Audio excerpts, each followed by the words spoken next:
looking at me. Korach. It's Parshas Korach. All right?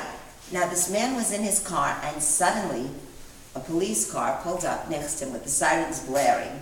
And he jumped out and he says, what's going on? What's going on? He said, I think you lost your wife about 10 miles back. He said, oh, thank God, I thought I was going deaf. So the point is, some people listen to their wives and some don't. In Parshas Korach, we have a rebellion. Korach thought that he should be in place of Aaron and Moshe, the leader. He felt very passed over, let's say. Now it starts with Vayikach Korach. The question is, Vayikach Korach, and Korach took. What did he take? He took himself and put himself in opposition to Aharon and Moshe. So that's one definition, Vayikach. Also, they said he took. Did everyone remember that game, Let's Make a Deal? Yeah. What's behind door number 1? What's behind door number 2? What's behind door number 3? Well, he took that door, the clunker, because he made himself a real bad deal. He saw prophetically that he was going to be from him was going to come Shmuel and great people. So he thought, of course, whatever he does, he won't be punished, and there was a reason for him doing it. But he had what's called a jaundiced eye. It says he saw with his eye. Usually we see with our eyes. He was biased. He saw with only one eye. He only saw that he's going to have great descendants, but he didn't see that at this time he was not allowed to do this. Of course, he also took the people. How did he take the people in? With words. He seduced them with words. He said, we're all holy. Kulanu Kadoshim, we're all holy. And true they were, but they were not on the level of Moshe yet. Someday we all will be, it says, but not now. It teaches us the virtue of patience. We have to wait. It's a lot about preparation. It's a lot about gradual success. We don't always see the nachas right away. And that was it. He was supposed to wait and see the nachas further down. The honor was going to be his, but through his progeny. So timing is very important. And that's why later on, they have the rod with the almonds. The almonds, Hashem tells Moshe, take a rod with almonds, and take a rod and everyone from every tribe. There'll be 12, and we'll see whichever one of these, this is later on, but I'm jumping, whichever one flowers, that's the one that's going to prove that's the Kohen Gadol. And of course, it was only Aaron's rod that flowered. And we're supposed to put that rod away, and we're supposed to save it. Interestingly, there were flowers and there were almonds. Usually, the flowers are only the precursor, the preparation for whatever fruit comes, the flowers fall off. But in this case, Hashem's point was the preparation in life is also important. How we do a mitzvah, how we prepare for it, how we get ourselves ready for things. In other words, the positive side of anything, the productivity is just as important. It's not just about the almonds. And they say that's the reason that the almonds are bitter at first. We have to wait for them to ripen. We have to wait for the right time. We have to wait to do the right thing. So therefore, we know two things. One is the flour. The preparation is important as the fruit, the almonds, the mitzvah. And also that there's the right time for everything. Otherwise, we'll be stuck eating bitter almonds. Now let's go back to the tale of two wives, as we call it. All right? There's Korach's wife, and there's On ben Pelas, because it says Korach, Vayikach Korach, ben Yitzhar ben Kahas ben Levi, and then Dasan, Aviram ben Eliab, and then On ben Pelas. But later on, we don't see him when it mentions the rebellion again, the subsequent actions. Why? Because there are two wives. The wife of Korach actually instigated him. She said, what are you doing? Moshe blows that trumpet and you go running and you're there like a schlepper carrying the Aaron, even though it was a very important position. But that's how she presented it to him. On the other hand, On ben Pelas' wife said to him, what are you? You're a little bit of a shlemiel now. No matter who's going to be the leader, you're going to be who you are. It's not going to affect your life. Be happy with where you are. Stay satisfied. And she literally protected him by sitting in front of the tent when they came to get him with her hair uncovered. And she said, my husband's inside. She actually got him a little bit, drunk. And she, so he went to sleep and he would miss the whole thing, but it saved his life.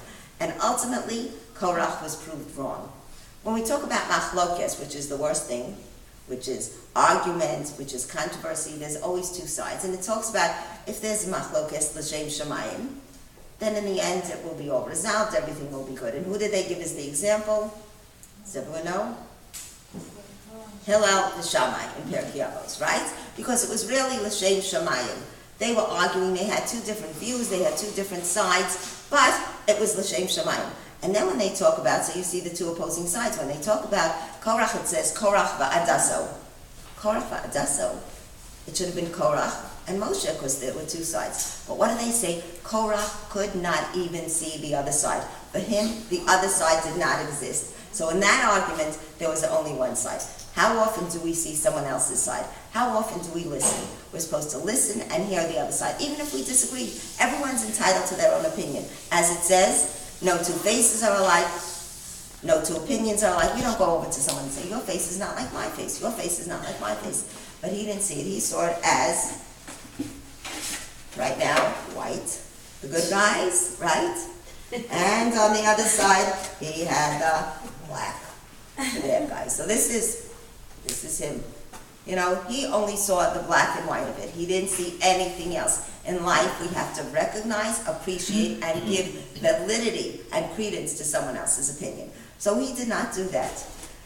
He did not make what he was supposed to do. He did not take it the right way. He only saw the one side. And how did he entice them? He said, he took the Torah and he twisted it around a little. And he said, a tzitzis, if it has a one techeles thread, one blue thread, one turquoise thread, it's good, a garment. So if someone wears an all techeles, an all turquoise garment, it shouldn't need any. So he twisted logic. The same, if someone has a house that's full of books, holy books inside, what do you need a mezuzah? A mezuzah only has a few parakim, a few chapters of the Torah.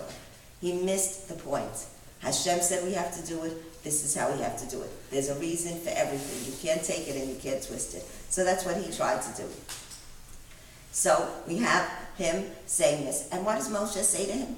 He says to the people, Boker, in the morning you will see. He told them to take 5 pans, a pan, and then whichever one was going to be accepted, whichever ketoras, whichever sacrifice was going to be accepted, that was going to be who the leader was. And of course it was his, and the earth opens up and swallows them up. It swallowed up not only the children and the parents, but even the babies, even the people under 20, little children, and usually these people are not included. We know that you're not judged until after you're 20. But machlokes, controversy, is so poisonous that even the children had to be swallowed. And then of course Moshe is told to take the rod. So it says, why did it say, and Moshe did what he was told? Because Moshe did it not to say, I'm right, not to prove he was right. How often do we want to say, told you so, but because Hashem told him to do it. It was for the sake of Hashem. In the end, there was a Kiddush Hashem made by Korach. That is why he was entitled to have these subsequent generations of greatness, because through him there was a Kiddush Hashem. Now we know Moshe emes, the Torah so emes. So through him there was a Kiddush Hashem. He sanctified God's name, and everything is rewarded. So that was his reward.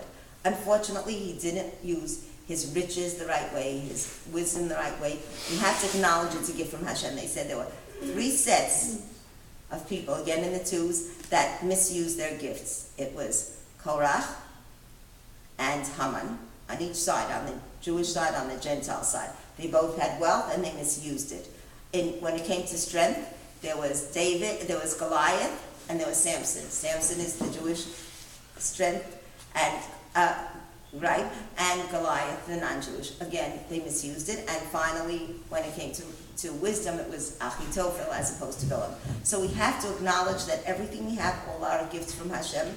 Sometimes we have to wait for the right time for that almond to bloom. If you eat it too soon, it's going to be bitter. You have to remember that preparation is important, that you have to look at everything with not one eye, but 2 eyes, that in the matter of neighbors, this is for all of us, we're all good neighbors, that unfortunately, the Shevet Ruvain, which was near Korach, was deeply affected in a negative way, so we have to know that we have to have good neighbors. We have to know that sometimes we have to wait for those almonds, as I said, to bloom. We have to see everything in a positive.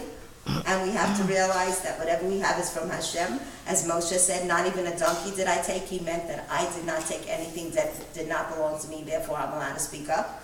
And that we have to know that there's positive influences from everyone. Yashikah.